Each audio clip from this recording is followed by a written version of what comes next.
Happy fall, y'all. I'm here in my overalls. I know, they're so cute, right? They're so flattering. I look so skinny. But you know what? They're super functional, and that's all that matters right now, because today I am taking out all the rest of my tomato plants so that I can make space for these beautiful fall plants that I have planted underneath. So I'm gonna go ahead and hyperlapse that for you guys and show you the results when we're done. Cool. See you in a bit.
Okay, well, that was a big job, but that's done. So you can see that big huge pile in the middle here. These are my tomato plants. Plus I just decided to take the cattle panel down and deal with that in a minute after I take a break. So that's it, all the tomatoes are down, and I'm gonna go ahead and clean up everything. But now you can see, now I'll be able to access all of my fall veggies a lot easier. And how pretty is that with all those? Maybe this one over here is a better view of the fall veggies, but look at that. How pretty is that? All those colors of fall. It's just so pretty. A couple good reasons to get the tomatoes out of here. One, they were diseased and they needed to go. Two, it gives me a great view. Now, when I sit right over there in those little Adirondack chairs, I can now see all the fall veggies growing. Three, it gives me easier access to maintain these. So I'm going to show you one of the things to look out if you've already gotten your brassicas in the ground. This is I believe this is a broccoli.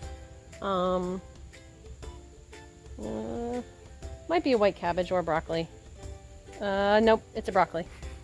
Okay, so I'm going to show you the broccoli. And I don't know the names of these caterpillars, but they come from the white butterflies that are always flying around that I hate and that land on your brassicas. And so I just pinch them off. You can also use BT spray to spray them. So this will be easier for me to access them, so I'll show you. So they like to hide. This one's pretty easy to see right here, but usually they do this. See, that's one right there. They hide right in the vein of the plant, of the leaf, so it makes it really hard to see them. So obviously you can see something's been eating it, so you come out here and you're like, okay, well, what's eating it? Look, see, there's another one hiding. So they do a really good job hiding. Just come in and pinch them off, and that'll take care of them. So that's what I wanted to show you. I've pinched off maybe like 30. It's gross and not my favorite thing. Wear gloves. Oh, I see a bunch more over here too. Look at this. Look at this guy. Can you see that? 1, 2, 3, 4. See at least 4. 5 actually. There's another one. See? 1, 2, 3, 4, 5. They're really hard to see when they're little, and until the weather gets really cool, then they're not going to die off. So you kind of have to come out every couple of days, and also look on the back of the leaves for eggs and things. So see, look, there's one of those. Can you see the little white butterflies flying around? Right there. See them? Not good for the garden. So like I said, you can spray you can come and pick them off. I mean, they'll eat your entire plant. My kale was littered with them. So it's just something that you'll have to come out and do and look at. But it'll be much easier now because all my tomato plants are gone. So I have a little bit of cleanup to do. I'm gonna leave the beans growing. See if I get anything out of them. Okay, cleaned up. Put the tomato plants that weren't really diseased, more just from the cold nights that we had a week or so ago in the compost. The other ones I'll have to bag up and get rid of. But look at this.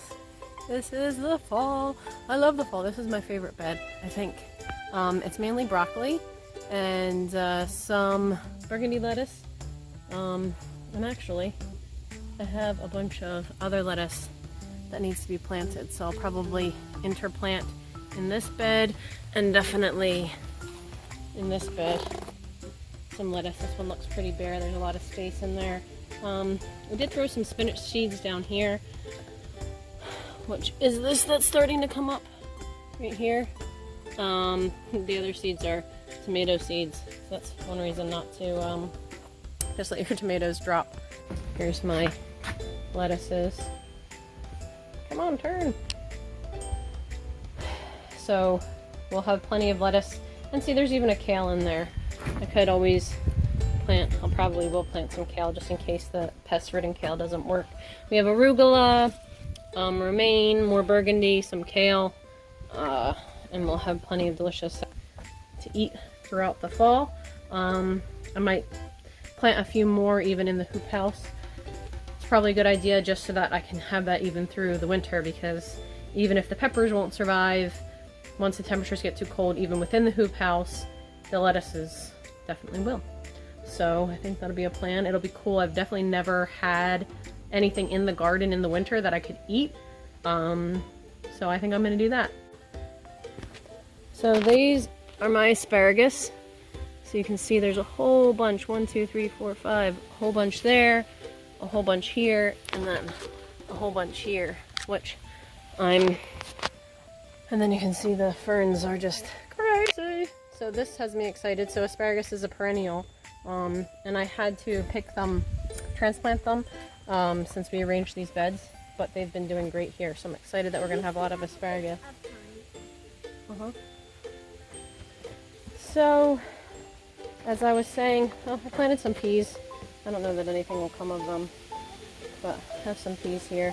Planted those, I don't know, about a month, 2 months ago. I did plant a second round of cucumbers, and have, I think, if I can find one.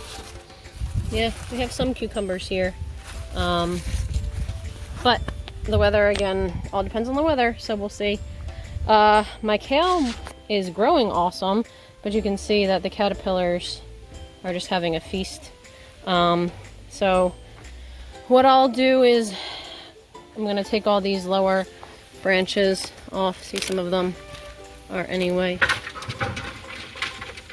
All of my stakes just fell over, but that's okay. So I'll just take these off and let all this new kale in the middle come out and give me some delicious kale. So these are all not doing anything for the plant anyway. And kale is very resilient, so hopefully that'll be fine. So I'll do the same thing for this. Once the weather gets colder, then the bugs won't be as big of a problem. And hopefully, this might be trimming it back a little too much, but we'll see. So hopefully the caterpillars won't be too much of a bigger problem once it gets colder, and then the kale will be just fine in the cold. This was a wild blend kale, so you can see this is the purple stemmed kale, which is really pretty and delicious when it's not being eaten by caterpillars. So, kale massacre!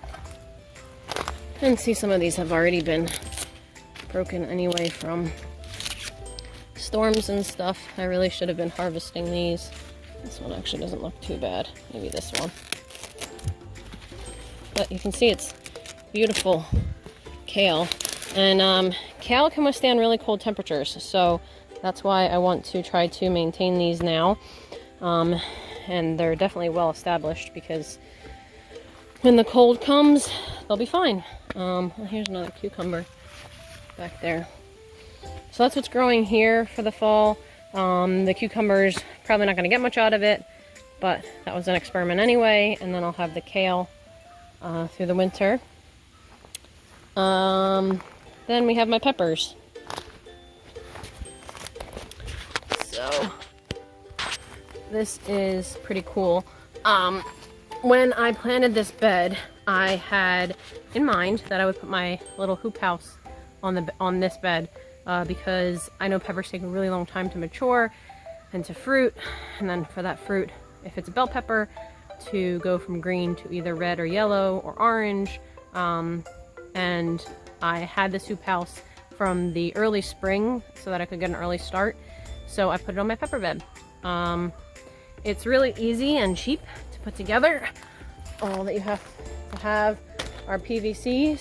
I actually use a smaller PVC as an anchor here. These PVC clips and some plastic. And then for my crossbars, I have bamboo. Hopefully you guys can see that. So these are my peppers. And they love it in here since it's been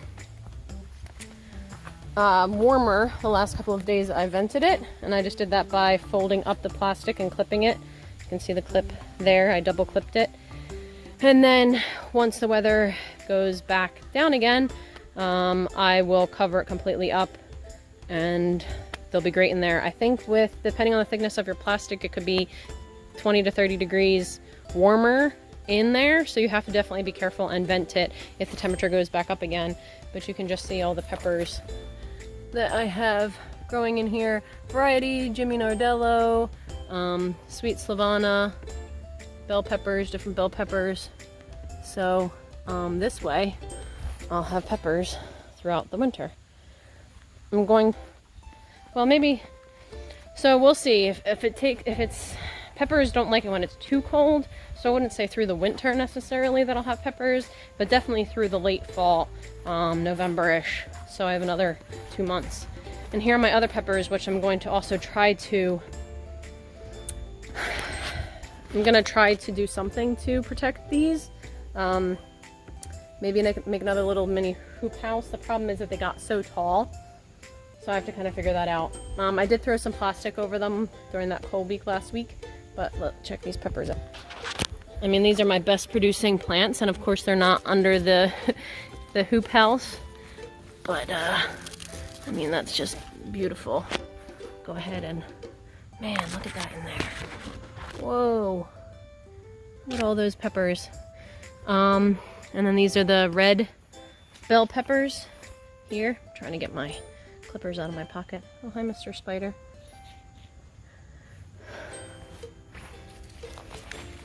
So let's clip this guy. Look at that. So I started these pepper seeds inside in, I want to say end of January, and it is now September 29th, and I'm now just getting a lot of peppers off where I can make like a meal. I've been picking off peppers here and there, but now it's really, at least the bell peppers. The Jimmy Nardello peppers and the sweet Savannah peppers matured a lot earlier, but the bell peppers, in order for them to get to their, man, look at that, it's beautiful, their right color, you need longer. I'm gonna pause the video and pull these other. So these are the peppers I just picked off of mainly this plant and this plant, and you can see it's still just covered in peppers. There's 1, 2, 3, can't really see, 3, 4, and I'm sure there's more hidden up there. So that's why I definitely want to try to cover these. I'm gonna have to keep a close eye on the weather coming up and definitely cover these if it seems like it's going to be too cold. You can bring pepper plants inside, but I think I'm just going to find a way to use this plastic better than what I did before, and really try to cover at least these 3 pepper plants here, because there's still many peppers on them, and it would be a shame to not use them, to not be able to get them to ripen. The other thing is I could just pull the green peppers. You can obviously eat green peppers, but I'm a sweet pepper lover. My dog loves green peppers, so they won't go to waste no matter what, for sure, but I would prefer to wait to let them ripen. So that's pretty awesome. And I have some dragon tongue here, which I planted these maybe August, and I've been pulling beans off of this plant. And look at this. Definitely for like 2 or 3 weeks. And they aren't my favorite bean to eat, but they're so cool to grow. I definitely prefer traditional green bean to these, but they're so pretty, and I think you have to grow pretty things in the garden sometimes, even if they're not your favorite. Don't get me wrong, we still eat them, but they're not my favorite, but they're so pretty. I mean, look at these things. They get huge too. So these are an example of a late summer planting. Beans are great to plant midsummer. Not all the plants did great. That plant, you see, something got to them, some pest. But beans are definitely worth a try planting in. And this is a small amount, but I'll get this amount every couple of days, and then that's definitely plenty for a meal. So beans are at midsummer. Dragon tongue beans is a cool one to try. I can share some seeds if anybody wants to try it.